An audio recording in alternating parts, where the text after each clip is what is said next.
Okay. I've been trying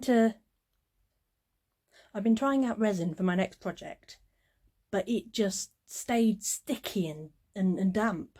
So I guess I'm gonna try and get the perfect pour, perfect mix, and then if it's still crap, not my problem. I'm gonna return it, complain. I bought a pretty simple resin, 1 part to 1 part, and I added mica powder just to make sure I was mixing it enough.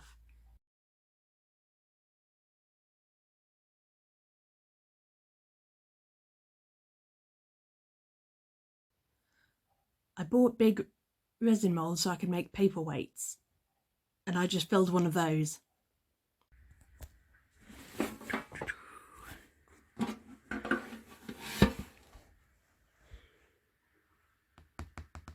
Whoa! Okay, now that I know the resin actually works, I can put it to a bit of use. I've grabbed a nice little selection of my moulds, and I'm going to try and get some red glittery stuff going on that I can add to stuff later. Also buttons, because you can never have enough buttons. I'm loving these Rococo moulds, but since they're small, I almost had too much resin. I need to make a big enough batch to get an accurate ratio. I did learn from this. It's better to pour accurately from the start than to try to clean up with the spatula.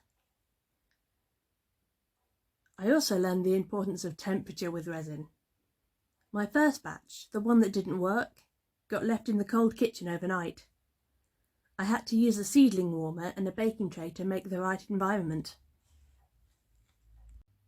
From this second batch, I came to a rather obvious realisation.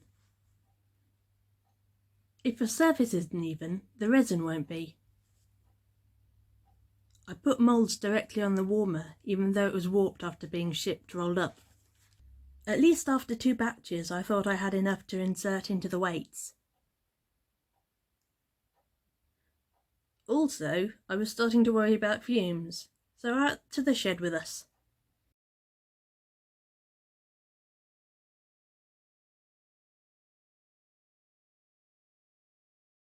My brother had already been here.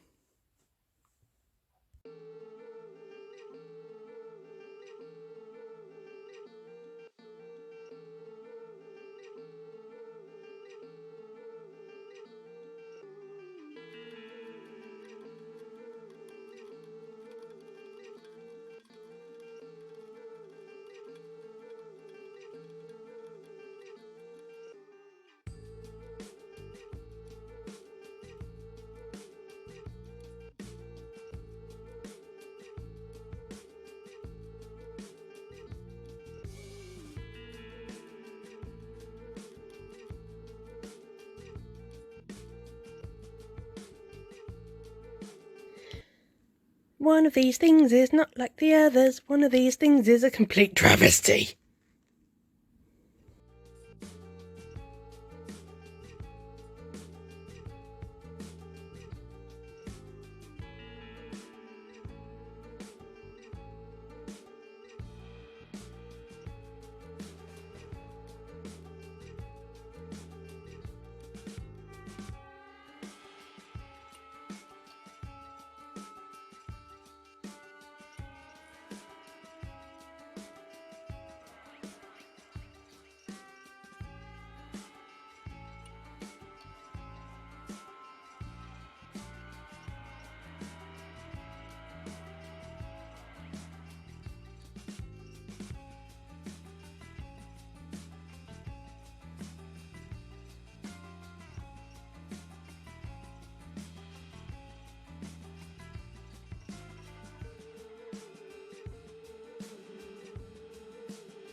Looking at these pattern weights, they're not all I wanted them to be.